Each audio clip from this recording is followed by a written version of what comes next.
ایک کسان اپنے مالک کے کھیت میں کام کرتے سوچنے لگا کہ کاش میں بھی مالدار ہوتا تو میں زمین خرید لیتا جس میں میں کھیتی کرتا۔ میں اپنی زندگی سے لطف اندوز ہونا چاہتا ہوں، لذیذ کھانے کھانا چاہتا ہوں اور آرام دہ گھر میں رہنا چاہتا ہوں۔ اچانک کسی کی آواز سن کر وہ چونک پڑا، جو اعلان کر رہا تھا کہ بادشاہ سلامت ان کھیتوں کے پاس والے راستے سے آئندہ ہفتے گزریں گے اور سبھی کسانوں کے لیے ضروری ہے کہ ان کے استقبال اور ان کو سلام کرنے کے لیے صرف بستہ ہو کر کھڑے رہیں۔ کسان نے اپنے دل میں سوچا کہ یہی موقع ہے، اگر میں نے بادشاہ سے کچھ سونے کے سکے مانگ لیے تو کیا ہوا، اس سے میرے سبھی خواب تو پورے ہو جائیں گے اور وہ کبھی بھی میری درخواست کو رد نہیں کریں گے، اس لیے کہ جیسا کہ میں نے سنا ہے کہ وہ اچھے اور بھلے انسان ہیں۔ اس طرح کسان ہفتہ بھر خواب بنتا رہا۔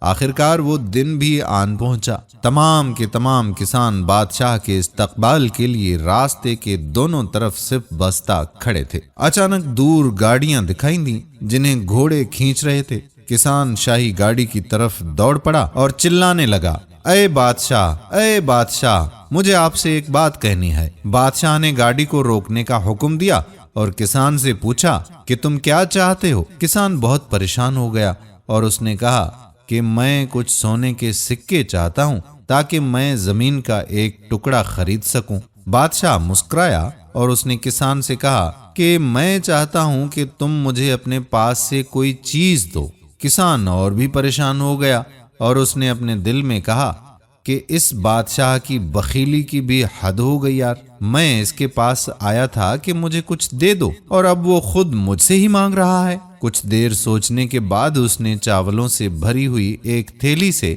جو اس کے ہاتھ میں تھی چاول کا ایک دانہ نکالا اور اسے بادشاہ کو دے دیا۔ بادشاہ نے اس کا شکریہ ادا کیا اور قافلے کو دوبارہ چلنے کا حکم دیا۔ نامراد ہو کر کسان کبیدہ خاطر اپنے گھر واپس لوٹ آیا اور اپنی بیوی کو چاولوں کی تھیلی دے کر اسے کہا کہ اسے پکا دو۔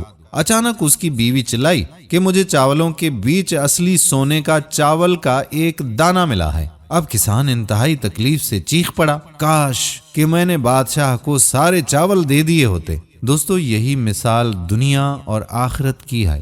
یہاں ہم جو کچھ اللہ کی راہ میں خرچ کریں گے، آخرت میں جب اس کا اجر و ثواب دیکھیں گے تو خواہش کریں گے کہ کاش ہم نے سارا مال ہی اللہ تعالیٰ کی راہ میں لٹا دیا ہوتا۔ اس وقت ہم زندہ ہیں اور با اختیار بھی ہیں، جتنا ہو سکے اللہ تعالیٰ کی راہ میں صدقہ و خیرات کریں تاکہ قیامت کے دن ہمیں اس کا اجر و ثواب ملے۔ دوستو، اگر آج کا یہ قصہ آپ کو پسند آیا ہو تو اپنے دوستوں و احباب کے ساتھ اسے شیئر ضرور کیجیے گا۔ آنے والی ویڈیو تک اپنے میزبان قادر بخش کلہوڑوں کو اجازت دیجیے۔